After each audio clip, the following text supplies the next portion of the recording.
Premier livre de Jean, chapitre 5, verset 4. La parole de Dieu nous dit: parce que tout ce qui est né de Dieu triomphe du monde. Et la victoire qui triomphe du monde, c'est notre foi. Que Dieu bénisse sa parole. Demeurez debout, c'est le moment de louer Dieu par nos chants. Il est exalté. Ce n'est pas nous qui sommes exaltés, on n'a aucune raison de s'exalter parce qu'on n'est pas le créateur, on est les créatures. On ne s'est pas réveillé toute seule ce matin, c'est Dieu qui nous a donné le souffle de vie. Alors ce matin, on veut chanter louange et gloire à Dieu et l'exalter.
Tu as créé. Qu'est-ce que l'homme pour que tu te souviennes de lui et le Fils de l'homme pour que tu prennes garde à lui? Tu l'as fait de peu inférieur à Dieu et tu l'as couronné de gloire et de magnificence. Alors, Majesté, ton nom s'élève au-dessus des cieux. Chantons ensemble, Majesté.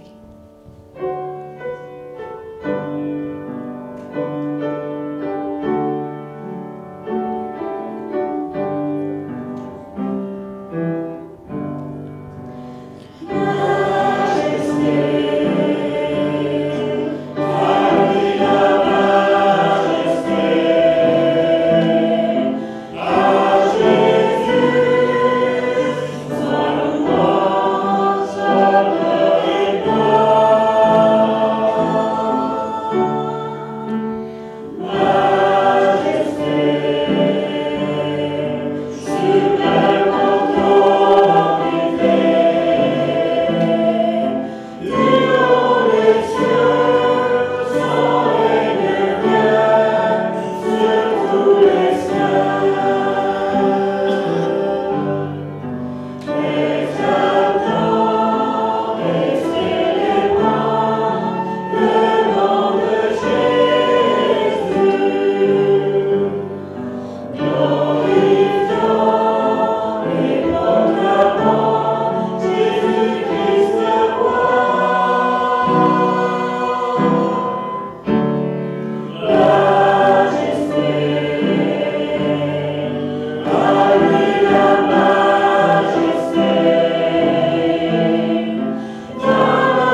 Alors, il y a quelques années, lorsque j'étais plus jeune, j'étais un peu plus aventurier qu'aujourd'hui, disons.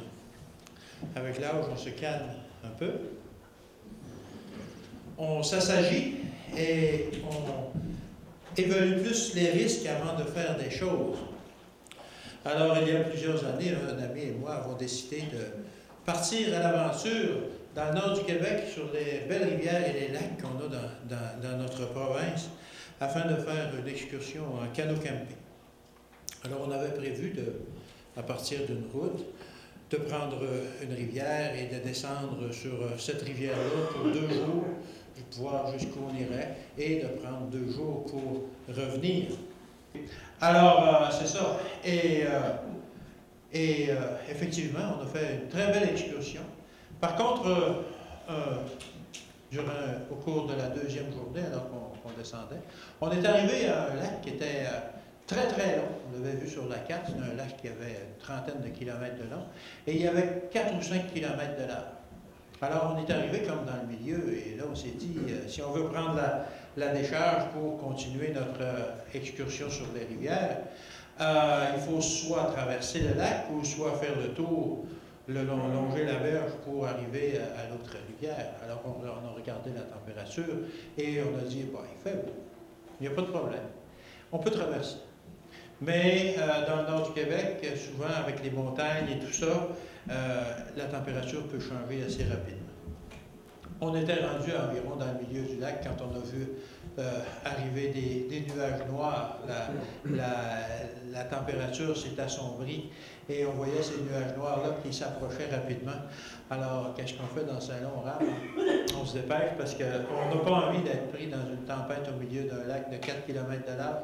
On peut avoir des vagues de 3 à 4 pieds dans un petit canot. On n'apprécie pas ça beaucoup. Mais la tempête est arrivée plus vite que nous. Nous sommes arrivés sur le bord. Et effectivement, on a été vraiment... on a eu une certaine frousse parce qu'à un moment donné, les vagues sont arrivées et il y avait beaucoup de vent. Et il n'y avait même pas de pluie, mais beaucoup de vent. Et puis, il est arrivé des vagues de 2-3 pieds dans ce temps-là. On se met à genoux dans le fond du canot pour baisser le centre de gravité et on rame. Je vous raconte ça parce qu'il est arrivé une autre histoire semblable à ça dans la Bible. Ça se trouve dans Marc 4, versets 35 à 41. En fait, on a réussi finalement à traverser le lac, malgré la frousse qu'on a eue. Alors, on retrouve une histoire semblable dans Marc 4, versets 35 à 41. Cette journée-là, Jésus avait prêché toute la journée. Près de la mer de Galilée, il avait prononcé ses premières paraboles. Il s'efforçait d'expliquer par des images familières de la nature de son royaume, et il avait illustré le développement de son royaume par diverses paraboles, comme je vous disais. Et il s'était comparé lui-même à un semeur. Il avait illustré le développement de son royaume par la croissance d'un grain de moutarde et aussi par l'effet produit d'un peu de levain sur une mesure de farine. Il avait utilisé ça. Il avait passé la journée à enseigner, à raconter des paraboles, à guérir des gens, à s'occuper d'eux personnellement. Et il y avait une grande foule avec lui.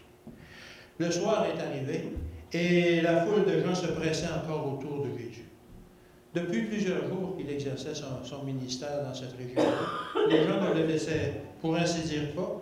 Et il était probablement fatigué aussi un peu. Il avait besoin de repos. Il avait sûrement aussi besoin d'un temps de prière, de renouer la prière avec son Père. Alors il a décidé de s'éloigner un peu de la foule pour justement avoir un peu de temps pour lui. Malheureusement, les gens qui l'entouraient ne lui laissaient pas vraiment le loisir de s'éloigner. Alors, qu'est-ce qu'il a décidé? Il a décidé, il dit, on va traverser le lac de Génézareth et on va aller de l'autre côté pour justement trouver un peu de repos. La population du côté est du lac c'était pas des Juifs, il y en avait quelques-uns qui vivaient là, mais c'était plus des païens. Alors, sûrement qu'il se disait, il savait en son fort intérieur qu'il risquait moins de rencontrer une foule qui s'intéresserait à lui et qu'il pourrait justement passer un peu de temps en prière et en repos. Alors, après avoir pris congé de la foule, il s'embarque avec ses disciples dans une barque. On imagine un petit bateau avec une voile et il prend la direction de l'autre rive. Il y a aussi des gens qui l'ont suivi en bateau pour l'accompagner. Et ils ont pris des barques qui se trouvaient là et ils l'ont suivi. Alors vous imaginez la petite flottille qui se dirige tranquillement avec un léger vent, une légère brise ou les disciples qui rament pour se diriger de l'autre côté du lac. Alors libéré de la foule, Jésus, qu'est-ce qu'il fait? Et quand il voit que tout va bien, tout ça, et ça s'en va tranquillement, et il se couche au fond de la chaloupe et il s'endort. La soirée est calme, il n'y a pas de vague, ça va bien. Peut-être une légère brise, comme je vous disais, qui gonfle les voiles et le bateau qui s'en va vers le côté est. Mais soudain, comme dans mon histoire à moi, où les étoiles disparaissent derrière les nuages, la nuit s'assombrit, le vent se lève, les vagues arrivent et c'est la tempête. Des vagues gigantesques qui menacent qu'à tout moment d'engloutir la barque et ses passagers. La nuit est noire et les disciples, en pêcheurs, comme c'était des pêcheurs là, pour la plupart, sont habitués à ça. Alors vous les imaginez qui prennent les rames, qui organisent les voiles pour se dépêcher justement à traverser de l'autre côté le plus rapidement possible. Alors les gens se disent, quand ils voient s'assombrir le ciel, un peu d'effort, on va y arriver de l'autre côté avant que la tempête ne nous mette en danger. Et ils se mettent à ramer avec ardeur, ils organisent les voiles et déploient leur force afin de se sauver de la tempête qui menace. Malheureusement, et bien qu'ils firent des efforts surhumains, la tempête les rattrape malgré tout. Ça rend leurs efforts à peu près inutiles. Les voiles craquent, ça va pas bien. C'est vraiment la tempête. Ils perdent le contrôle totalement. Ils sont plus en mesure du tout de diriger leur bateau et ils sentent qu'ils sont vraiment sur le point de couler. Est-ce que ça ne nous arrive pas, nous, dans notre vie, parfois, de ramer comme ça et de ne pas trop savoir comment on s'en va? Généralement, quand on navigue dans notre vie, on navigue dans nos cannes, assez calme, c'est la routine. Métro, boulot, dodo. Il y a bien des petits problèmes. Des fois c'est le petit dernier qui perce une dent, quelque chose. Il faut lui consacrer un peu plus de temps, puis tu peux s'en occuper un peu plus, mais ça va bien. Ou parfois c'est un compte qu'on a à payer qu'on n'attendait pas, mais bon, quelques heures supplémentaires, et puis on va s'organiser, on va s'organiser. Grosso modo, on contrôle assez bien la barque de notre vie. Soudain, par contre, un tracas s'ajoute. Peut-être que c'est l'ado rebelle de la maison qui a fait un mauvais coup, qui s'est fait attraper par la police. Peut-être qu'il y a eu notre conjointe ou notre conjoint a eu un accident et puis que là, on se ramasse avec une auto détruite ou endommagée qu'il va falloir faire réparer. Bon, ça fait des vagues grossissent un peu tranquillement. Alors ça devient un peu plus difficile. Mais bon, une bonne discussion avec l'ado. Et puis quelques heures supplémentaires encore, puis on va faire réparer l'auto, puis tout va rentrer dans l'auto. Ouais. Sauf qu'on n'avait pas prévu le dégât d'eau qui est arrivé au sous-sol alors qu'on était parti pour la fin de semaine, et puis qu'on revient, puis que les meubles flottent dans l'eau au sous-sol. Les assurances vont payer, c'est sûr, mais bon, pour pas qu'on augmente les assurances, et pour que ça coûte un peu moins cher, on dit, on va faire le travail nous-mêmes, et puis on va faire des heures supplémentaires, et voilà envoler tous les week-ends qu'on avait prévus durant l'été pour passer en famille, plus le temps. Mais ça continue, les yeux continuent à vous tomber sur la tête, les malheurs s'accumulent. Je ne sais pas si ça vous est déjà arrivé. Moi, il y a eu quelques périodes dans ma vie où j'ai vraiment senti qu'il y avait vraiment des grosses vagues qui secouaient ma barque. Les déboires s'accumulent et on rame et on rame. On réorganise les voiles pour mieux prendre le vent et puis on rame, puis on essaie de s'en sortir. On sent qu'on l'arrive n'est pas loin, mais on ne voit jamais le jour d'arriver sur le bord. Et puis, tout à coup, à la lueur d'un nouvel éclair dans la tempête, qu'est-ce qu'on voit? On voit Jésus qui dort au fond de la barque. C'est exactement c'est littéralement ce qu'ont vécu les disciples durant la tempête dans Marc. Ils ont vu justement, quand ils étaient sur le point de couler, que Jésus dormait au fond de la barque. Alors là, comme les disciples, on réveille Jésus et on lui demande, Maître, ne t'inquiètes-tu pas de ce que nous périssions? On lui dit ça plein de foi. Tu ne vois pas qu'on est en train de mourir, on est en train de périr? Jésus se réveille et calme. Il menace la tempête. Il dit tout simplement, qu'est-ce qu'il dit? Tais-toi. Et la tempête se calme. Puis il se tourne vers les disciples, ou il se tourne vers nous. Et qu'est-ce qu'il dit? Pourquoi avez-vous eu ainsi peur? Comment n'avez-vous pas eu de foi? Pourquoi qu'on a eu peur? Mais on est en train de couler, on sait pourquoi qu'on a eu peur. Mais c'est la deuxième question qui est plus intrigante. Pourquoi n'avez-vous point de foi? Pourquoi est-ce que je n'ai pas eu de la foi? Les disciples, ils pensaient en avoir de la foi. Les disciples, ils vivaient avec Jésus depuis un certain temps. Nous aussi, on pense en avoir de la foi. Et ils ont continué leur voyage. Puis là, les disciples, ils se sont dit, la prochaine fois, on ne se va pas voir comme ça. On va avoir plus confiance. Et nous aussi, après un épisode comme ça, où que Jésus, on lui a demandé de calmer les vagues qui menaçaient l'embarcation de notre vie, on se dit, la prochaine fois, on va lui faire confiance tout de suite, on va lui demander, c'est si simple. Il a dit aux vagues, à la tempête, tais-toi, puis tout est arrêté. Alors là, on se dit, la prochaine fois, on va le savoir, on va avoir plus de foi. Et les disciples continuent leur voyage, et nous aussi, on continue notre voyage dans la vie avec notre barque. Et les disciples et Jésus, ils arrivent sur l'autre rive. Et qu'est-ce qu'ils trouvent sur l'autre rive? Là où ils pensaient avoir un endroit pour se reposer, pour pouvoir être en paix avec Jésus, tout ça. Qu'est-ce qu'il y a là? 2 hommes. 2 hommes qui sont possédés par une légion de démons. Et les 2 hommes arrivent en faisant des simagrées et en criant et tout ça. Et qu'est-ce que les disciples font? Et tous les gens qui sont là? Ils se sauvent à quoi? Devant ces deux hommes-là. Qui reste là? Jésus. Jésus reste là. Vous connaissez l'histoire. Et il délivre ces 2 hommes de la légion de démons dont ils étaient possédés. Et il a encore réglé le problème. Et facilement. Il n'y a pas eu besoin de courir et tout ça. Et c'est ça. Alors, les disciples ont encore manqué de foi. Et peut-être nous aussi, dans un nouvel épisode où on a vécu beaucoup de vagues qui secouaient notre barque, peut-être encore une fois, on a attendu un dernier moment et Jésus a encore réglé les problèmes. Et on se ramasse encore avec la même question. Pourquoi est-ce qu'on n'a pas eu de foi? Pourquoi les disciples n'ont pas cru? Jésus, est-ce qu'il ne fait pas toujours ce qu'il dit? Est-ce qu'il n'avait pas dit qu'il se rendrait de l'autre côté du lac pour s'en aller se reposer? Pourquoi ils ont douté que ça ne se produirait pas? Pourquoi est-ce qu'ils ont cru que Satan pouvait l'en empêcher? Parce que j'imagine que c'est Satan qui a déclenché cette tempête-là. Et c'est Satan qui a envoyé ces 2 hommes-là pour recevoir Jésus et essayer de lui faire peur ainsi qu'à ses disciples.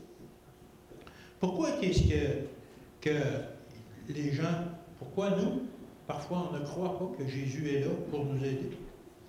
Le seul problème vient de l'homme qui doute, de l'homme qui, effrayé par toutes les épreuves de la vie, ne voit pas comment s'en sortir. Effectivement, quand on est effrayé par les épreuves de la vie, on ne voit pas la solution. Il lui manque, qu'est-ce qu'il nous manque? Il nous manque l'assurance divine. On compte trop sur l'assurance humaine. Notre vision est obnubilée, on ne voit pas plus loin, à cause des montagnes qui y a autour du lac, ou on ne voit pas, ou à cause des vagues qui viennent sur la tempête, on ne voit pas plus loin. On a peur, justement, de périr. Et ça nous empêche de nous concentrer sur Jésus. Jésus qui dort au fond de la chaloupe, qui est avec nous, qui dort au fond de la chaloupe. On a tout simplement à lui demander. Mais qu'est-ce que la foi? La foi, on trouve dans sa définition dans Hébreux 11 au verset 1. Hébreux 11 au verset 1 nous dit « Or, la foi est une ferme assurance des choses qu'on espère, une démonstration de celles qu'on ne voit pas. » Pourquoi est-ce qu'on n'a pas une ferme assurance des promesses de Dieu? Est-ce qu'il ne fait pas toujours ce qu'il dit qu'il va faire, comme on l'a dit tout à l'heure? Bien entendu, la foi, elle doit être entraînée. Les disciples qui étaient dans la barque avec Jésus, C'est les mêmes disciples que vous retrouvez à la fin, après que Jésus a retourné au ciel. C'est les mêmes disciples qui ont prêché partout dans le monde pour proclamer l'Évangile. Les disciples, lorsqu'ils se sont joints à Jésus, ne possédaient pas la même foi qu'ils avaient à la fin de leur vie. De la même façon, Jésus, j'imagine aussi, lorsqu'il était un tout petit bébé, il n'avait pas non plus la foi qui lui a permis d'affronter la croix et de vaincre le péché en se sacrifiant justement pour ça. Vous pouvez imaginer Jésus sur les genoux de sa mère, et sa mère qui lui enseigne qu'il est un enfant spécial, que la façon dont il a été conçu, que sa mission c'est vraiment d'être le Fils de Dieu, qu'il est le Fils de Dieu et qu'il aura une mission spéciale à accomplir. Et elle lui enseigne dans les Écritures tout ce qui prédisait à sa naissance, etc., etc. Et il devient convaincu de ça. Et il se met à prier. Il se met justement à mettre à l'épreuve cette foi, cette graine de foi que sa mère lui a inspirée. Et il développe une relation de plus en plus près avec son Père. Et finalement, ça lui permet justement d'affronter l'épreuve ultime à la fin de sa vie. On s'imagine Jésus comme étant, on le voit dans son ministère, alors qu'il était déjà une personne mature, il avait une maturité dans la foi, mais je suis convaincu qu'il a dû acquérir cette foi-là, qu'il a dû développer, qu'il a dû faire grandir cette foi-là, comme nous aussi, nous devons le faire. Alors, nous aussi, nous devons entraîner notre foi et la faire grandir constamment jusqu'à devenir aussi grande que celle que les apôtres ont eue à la fin de leur vie, parce que la plupart ont dû donner leur vie justement pour leur croyance. On peut même aspirer à avoir une foi aussi grande que celle de Jésus. Est-ce que vous croyez à ça? J'imagine que oui, parce que lorsqu'on va être au ciel, on va justement développer cette ferme assurance des choses qu'on ne voit pas, justement, de la confiance qu'on va avoir totale envers Dieu. Et cette foi-là va faire foi de tout. Dans Hébreux 11, verset 6, Hébreux 11, verset 6, « Or, sans la foi, il est impossible de lui être agréable, car il faut que celui qui s'approche de Dieu croie que Dieu existe et qu'il est le rémunérateur de celui qui le cherche. » Alors, à quoi sert la foi? Ben, ça sert à être agréable à Dieu. Sans la foi, on ne peut pas s'approcher de lui. Sans la foi en Jésus, on ne peut pas aspirer à être près du Père, parce qu'un pécheur sans la foi ne peut pas s'approcher du Père et risque d'être détruit. Qu'est-ce que Dieu veut pour nous? Dieu veut qu'on s'abandonne totalement entre ses mains. Pas seulement à moitié, pas seulement un quart, non, il veut que nous nous abandonnions totalement entre ses mains. Il nous dit que si nous nous abandonnons entre ses mains, il ne pourra rien nous arriver de mauvais. Il va nous protéger et que ce qu'il nous demandera de faire ou d'accomplir, ce sera pour notre bien et pour la gloire de son royaume et qu'il va l'accomplir de lui-même. Le royaume de Dieu est basé sur la foi. Il est basé sur la confiance et sur l'amour des autres. Même dans le ciel, les anges ont la foi. Jésus a la foi. Dieu, le Père a la foi. Le Saint-Esprit a la foi. Qu'est-ce qui me permet de dire ça? C'est que chacun a la foi l'un envers l'autre. Le royaume de Dieu est basé sur la confiance et sur la foi. Jésus, il a accompli volontairement la volonté de son Père. Il n'a pas vu comme une proie arrachée d'être l'égal à son Père. Il s'est dit, je vais accomplir la mission et le Père va me bénir. Il a eu foi en son Père. Le Saint-Esprit ne regarde pas à lui-même. Le Saint-Esprit s'est mis au service du Père et du Fils. Alors, par la foi, il sait qu'il va être compensé pour cela. Le Père, lui, il a remis sa couronne à son Fils, faisant de son Fils le roi des rois. Alors, c'est le roi qui couronne son Fils. Alors, est-ce qu'il faut qu'il ait la foi en son Fils? Bien sûr, il a la foi en son Fils. Il croit en lui. Les anges sont au service de Dieu et au service des autres anges parce qu'ils ont la foi en Dieu, qu'ils ont la foi dans les autres, qu'ils n'abuseront pas de eux, etc. C'est seulement par la foi, une foi totale et sans faille, que nous aussi, nous pourrons faire partie de ce royaume-là. Parce que c'est la base du royaume. L'amour, c'est ça. L'amour, c'est d'avoir la foi. L'amour, c'est de faire quelque chose pour les autres. L'amour, c'est de s'en remettre entre les mains de l'autre. Qu'est-ce que ça fait de nous, la foi? Galates 3, verset 6. Qu'est-ce que ça fait de nous, la foi? Vous êtes tous fils de Dieu par la foi en Jésus-Christ. Alors, qu'est-ce que ça fait de nous? Ça fait des membres de la famille de Dieu. Ça fait de nous des enfants de Dieu. Ça fait de nous des fils de Dieu. Qui était Jésus? Qui est Jésus? C'est le Fils de Dieu. Qu'est-ce que ça fait de nous, la foi? Ça fait de nous les frères de Jésus. Car on est les fils de Dieu, comme Jésus est le Fils de Dieu. Quel est le privilège d'un fils dans une famille? Son privilège, c'est de devenir l'héritier. L'héritier du Père. C'est bien sûr qu'au ciel, on va être l'héritier sans que le Père ait à décéder. Et sur la terre, habituellement, au décès des parents, les enfants héritent des biens. Mais dans le ciel, on peut hériter dès à présent d'être les fils et les filles de Dieu. Et quel est le cadeau qu'on va recevoir? Qu'est-ce qui va rendre concret ces choses-là? C'est la vie éternelle. C'est de ça qu'on va hériter. C'est la vie éternelle qu'on peut hériter dès aujourd'hui, par la foi. Par la foi qu'on a en Jésus, par la foi qu'on a en Dieu le Père, qu'on peut d'ores et déjà hériter de la vie éternelle. Mais d'où nous vient donc cette foi? Comme on disait au début, la foi, il faut l'exercer. La foi, il faut l'entendre. Il faut entendre des choses qui vont nous conduire à la foi. Comme je vous disais, Jésus, sur les genoux de sa mère, a entendu des choses, des prédications de sa mère, des événements qui se sont produits. Romains 10 au verset 17, c'est tout simple, c'est un verset que vous connaissez. La foi vient de ce qu'on entend, et ce qu'on entend vient de la parole de Christ. La foi nous vient donc de la prédication. De la prédication de la parole de Dieu, de la Bible. Et est-ce que chacun de nous a déjà entendu parler de Jésus? Bien entendu, tout le monde a entendu parler de Jésus. Qui est-ce qui ne connaît pas son histoire? Chacun reçoit donc, par la prédication, un don de foi. Vous souvenez-vous quand vous étiez petit, quand votre mère vous parlait de Jésus? Moi, je m'en souviens très bien.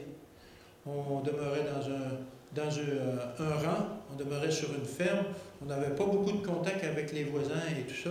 Et je me souviens très bien quand maman me parlait de Jésus, comment que Jésus nous sauve. C'était tout simple. Mais dans mon cœur d'enfant, c'était concret. Même si c'est quelque chose d'abstrait pour un enfant, c'est concret. Parce que c'est... Pourquoi? Parce que c'est une personne de confiance qui nous le dit. Hey, c'est ta maman qui t'a dit ça. Maman ne peut pas se tromper. Alors, quand la maman fait la prédication auprès des enfants, eh bien, c'est quelque chose qui met la petite graine de foi, qui va grandir. Comme peut-être les apôtres avaient entendu parler de celui qui viendrait, et ils ont mis leur espoir là-dedans, et ils ont su le reconnaître quand il est venu. Et leur foi a grandi à travers les expériences qu'ils ont vécues, et jusqu'au moment où ils ont pu, ils ont fait le don suprême de leur vie aussi pour cette foi-là, par la foi qu'ils ont. C'est sûr que cette petite graine de foi-là qui vient par la prédication, que ce soit par un prédicateur, que ce soit par un parent qui prêche à ses petits-enfants ou quoi que ce soit, Satan va essayer de l'enlever.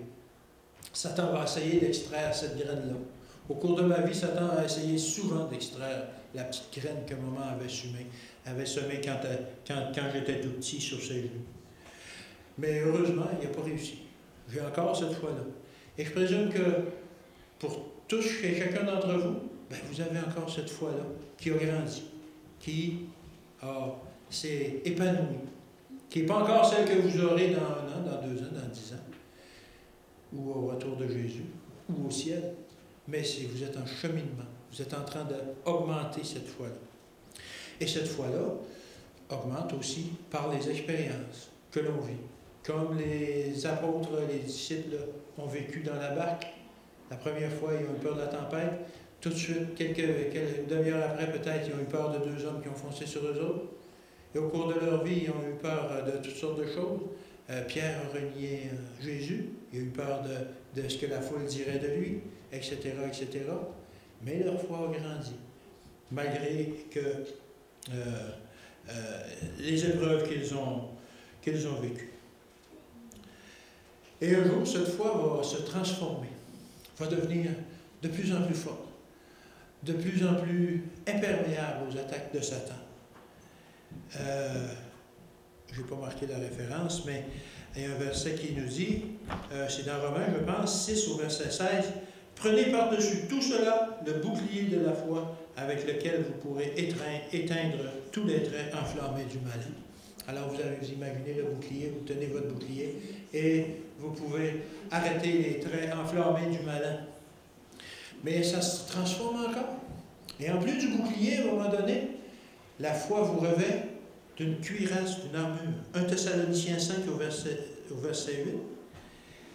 Nous qui sommes du jour, soyons sobres, ayant revêtu la cuirasse de la foi et de l'amour. Alors non seulement on a un bouclier maintenant, si on en échappe sur notre bouclier, notre armure, notre cuirasse va arrêter les traits enflammés du malin. Alors la foi grandit.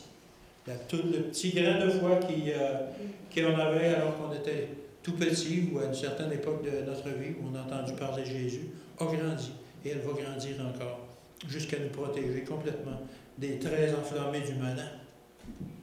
Qu'est-ce que ça fait de nous, la foi? Qu'est-ce que ça fait? 2 Corinthiens 5 au verset 7. Nous marchons par la foi et non par la vue. Alors la foi fait de nous des aveugles. Des aveugles dans un certain sens qu'à un moment donné, on ne voit plus les vagues immenses qui nous assaillent. On ne voit plus les montagnes qu'on aura à gravir. On regarde plus en arrière que par en avant, malgré qu'on marche par en avant. C'est-à-dire qu'on regarde ce qu'on a vécu avec les expériences qu'on a vécues avec Jésus pour nous assurer qu'on peut marcher fermement d'un pas assuré vers l'avant et qu'on ne tombera pas. Parce que Jésus est là pour nous assister, pour nous protéger. Alors, même si on sait que nos forces ne sont pas grandes, on sait que Jésus est là, que même s'il est là au fond de la barque, on a juste à lui dire « Jésus, regarde, ça ne va pas bien. » Et on n'a même pas besoin de paniquer, il va dire quoi? Tais-toi. Et la tempête va s'apaiser autour de nous. Alors il faut devenir que la foi fasse de nous des aveugles, qui ne voient plus tout ce qui peut nous assaillir, mais qui voient juste les bienfaits de Jésus qu'on a vécu par le passé, et que ça devienne une assurance de ce qu'on va continuer à vivre avec Jésus au cours de notre vie.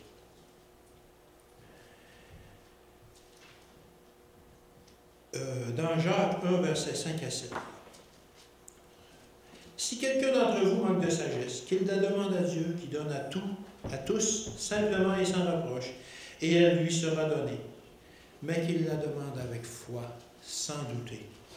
Car celui qui doute est semblable au flot de la mer, agité par le vent et poussé de côté et d'autre. Qu'un tel homme ne s'imagine pas qu'il recevra quelque chose du Seigneur. Alors c'est vraiment en regardant les bénédictions dont on a bénéficié toute notre vie que ça nous permet de regarder en avant et de demander des choses sans douter. Est-ce que vous doutez encore? Est-ce que vous vous demandez pourquoi vous ne recevez pas des choses, des bénédictions que vous aspirez? Ben, c'est parce qu'on doute. Qu'un tel homme ne s'imagine pas qu'il recevra quelque chose du Seigneur. Ben, par la foi que vous avez développée, qu'elle soit encore petite ou qu'elle soit grande, elle a encore besoin de grandir et elle a encore besoin de s'affermir.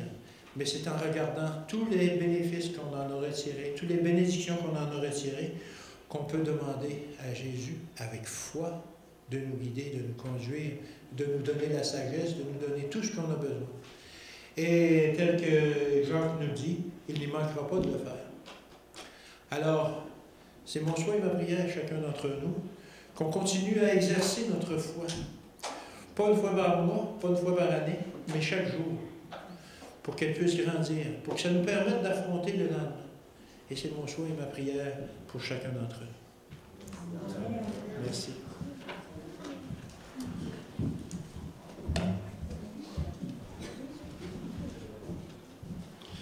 Je vous invite à vous lever. Justement, on va chanter la tempête. Qu'est-ce qui arrive quand il y a une tempête? Quand le vol de la tempête.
Éternel, merci de nous remémorer tous ces moments que vous avez passés avec vos disciples, ces moments où vous avez permis que leur foi puisse grandir à travers des tempêtes. On a aussi des tempêtes dans nos vies. Et notre foi, parfois, est très faible. Je vous prie, Éternel, de la faire grandir en nous poussant vers votre parole et la prière intime avec vous.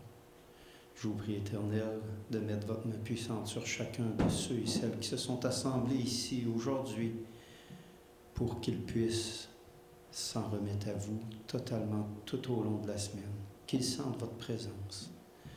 Et je vous demande votre bénédiction sur chacun d'entre nous qui est ici, pour qu'on puisse prendre une semaine à la gloire de votre nom. Merci de votre présence. En Jésus, on vous prie.